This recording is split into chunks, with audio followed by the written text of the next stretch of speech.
Bismillah ar-Rahman ar-Rahim. In the name of Almighty Allah, the entirely merciful and especially merciful. Dear viewers across the globe, I greet you with the greeting of peace, the greeting that I learned from my beloved Prophet Muhammad sallallahu alaihi wasallam. The greeting that's everlasting. It will be lasting forever until we meet Almighty Allah. The best greeting, no doubt. Don't waste your time to search for another greeting that's better than this. This is the best greeting used by Prophet Muhammad sallallahu alaihi wasallam, who is classified as the best human being who ever lived on this planet. And the greeting that had been used by other great prophets, other great messengers like Jesus, peace be upon him, like Moses, like Abraham. This is not something new. It's not like any other greeting. So instead of wasting our time, let's take it, use it, and then hopefully we can apply it in our life in every aspect. We can implement it in every aspect, in every corner in our life, so that we would really enjoy living a peaceful world. Dear viewers, welcome to this episode. Welcome to Treasures from the Holy Quran. And you are invited, as I am invited to take as much as we can from these treasures. We are supposed to understand them, and we are supposed to share them with others because we love other humans. We don't claim. I'm Muslim by nature, loves the human beings and loves them to enjoy the guidance of Allah as he was guided or she was guided. We love to share this guidance with others. And I hope you have the time to spare for such episodes and similar ones. Dear viewers, welcome to this program. Today we are going to take another ayah or two ayat, very short ayat, statements from the Holy Quran. And we are going to take very short ones, and they are considered secrets. There is no way for us to know that, because it's either talks about long history that we were not living at that time, and people nowadays are sources of information. They don't share these things with other people, unfortunately. So it is very important for all of us to have our time, to spare the time to learn from the Holy Quran, the exact words of Almighty Allah, the verbatim of Allah subhanahu wa ta'ala. Here we are still in chapter number 2, and we have an ayah, very easy to remember, 111, very easy to remember, 3 ones, 111. And perhaps we will go to the following ayah. Some people make claims, as I said. Any statement that is said in the world, any statement, except the statements that are in the Holy Quran, because it's from the creator of the universe. But any other statement can be a false statement, or can be a correct or true statement. Here we will learn one false statement. And they say, here there is a reference to the previous people who lived before us. What did they say? أعوذ بالله من الشيطان الرجيم وقالوا لن يدخل الجنة إلا من كان هودا أو نصارى تلك أمانيهم قل هاتوا برهانكم إن كنتم صادقين. We hear many claims. Look at the news, particularly in the last days or weeks. Very false, very false. It becomes a problem for the people who live in this generation, and they are disconnected with the information that's sent to us from the creator of this universe. The people who are deprived of listening and learning from the Lord of this universe, they are in great deprivation. All that's commonly used or said now is almost false. Where can we get the true one? Where can we get the correct ones? As Allah subhanahu wa ta'ala himself described this book by saying, ذَلِكَ الْكِتَابِ, this book has no doubt in it, has no falsehood in it. So, alhamdulillah, we are lucky to have this exposure to such a kind of book that millions, if not billions, of people are still deprived of it. Therefore, we will do our best to spread this truth as much as we can. And we will continually ask Allah to give us the support to achieve and implement this. Who is the one?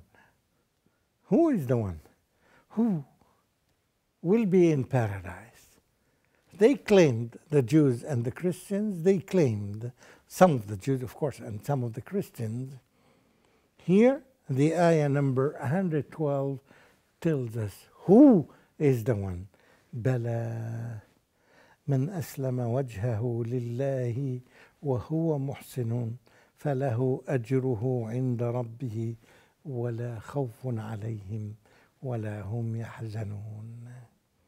Yes, but whoever submits his face, whoever submits himself to Almighty Allah, i.e., follows Allah's religion of monotheism, and he is a muhsin, then his reward is with his Lord, with Allah.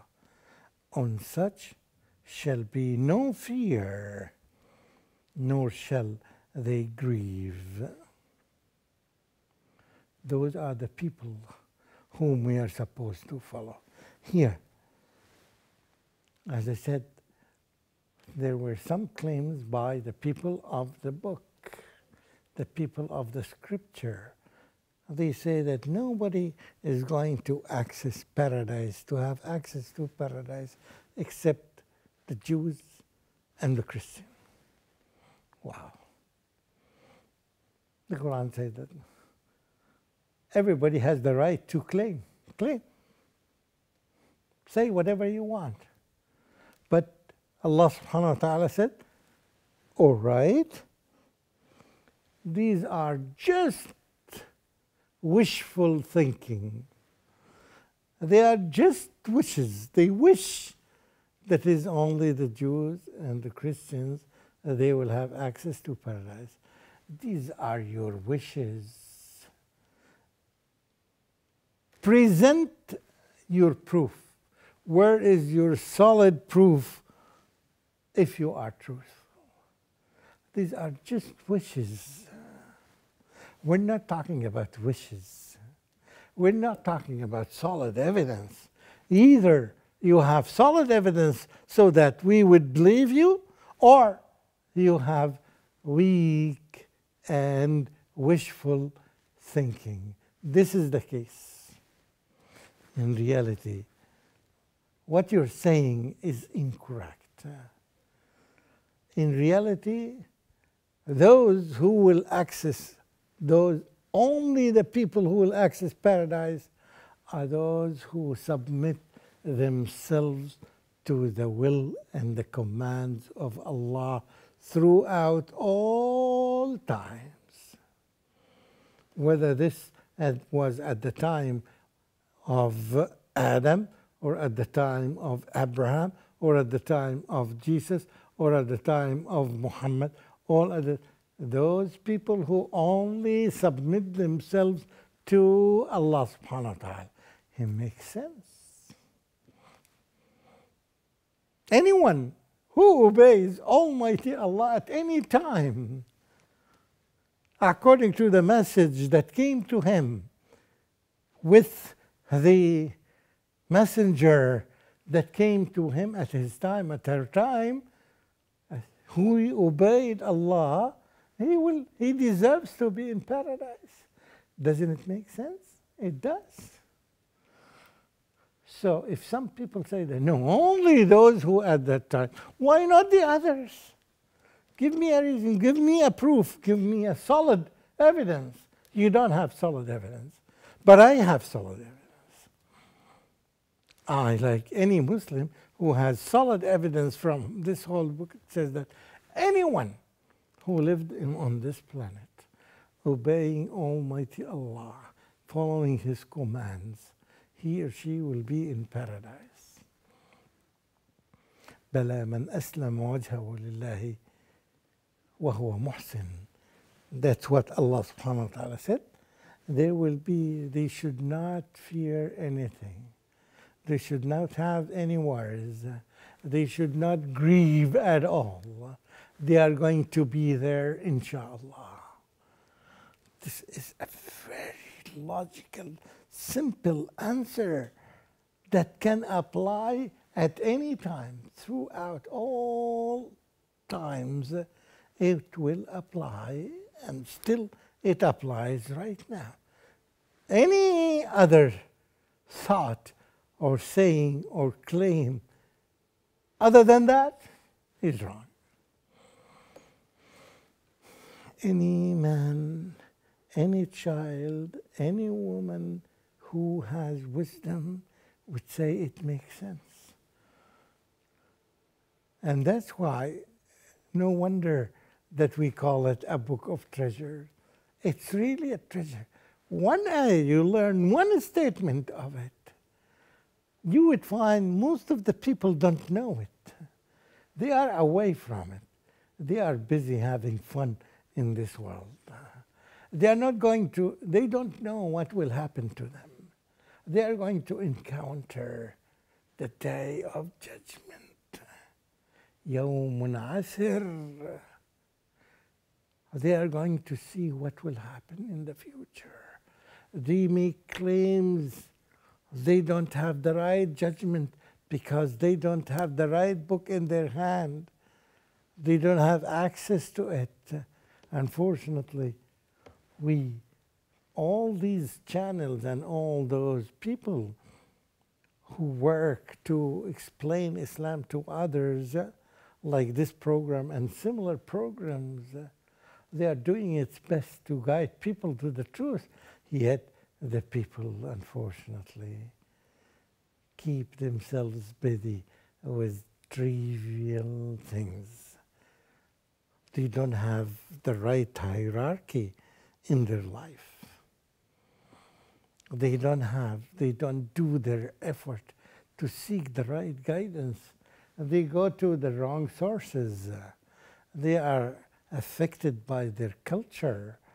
They love their culture more than other things, unfortunately, and this may be the cause of their deviation. They don't say that. I'm a man of wisdom. I take the truth wherever it comes from. It comes from this source or any other source I look for. It makes sense. What I hear from this episode and the Muslims, it makes sense. Even to children. You find some children are, accepting Islam because they hear the truth. Because Allah subhanahu wa ta'ala gave us these tools to be able, our brains and our hearts, to be able to distinguish the truth from the falsehood. We have this ability. We are born equipped with this. So these tools, we have to keep them all right at all times. We keep them in a way.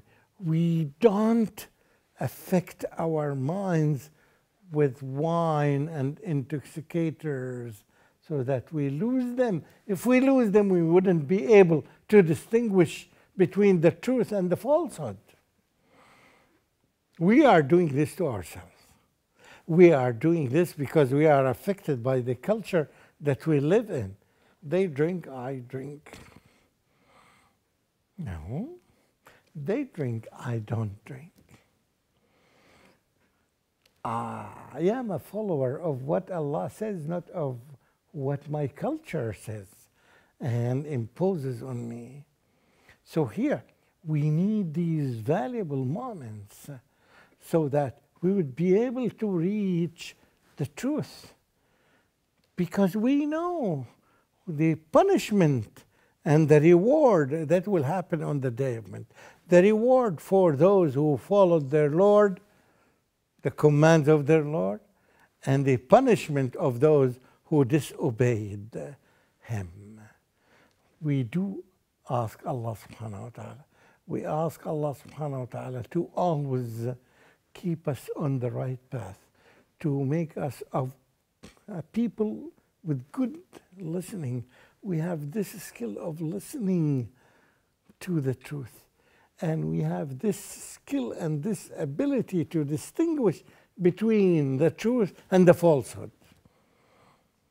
Yes, we were born equipped with this, with these skills. Every human being, no matter who your parents are, and no matter who your culture is, what your culture is, but you have the ability. Then it comes your role in resisting the falsehood that's trying to be imposed on you by your friends, by your relatives, by your culture, by the small culture, or by the global culture. You're not affected. You know the truth. You know your Lord. Just follow what He asks you, and you will be on the safe side. We, therefore, from the bottom of our hearts, we thank Allah subhanahu wa ta'ala for showing us the truth and for giving us the equipment and the abilities to follow this truth in all its forms. And once we believe in it and we follow that, the next point is that to try to share it with others who had been deprived throughout their life from reaching that. وآخر دعوانا أن الحمد لله رب العالمين وصل اللهم على نبينا محمد وعلى آله وصحبه أجمعين والسلام عليكم ورحمة الله وبركاته. ممدوح نور الدين محمد.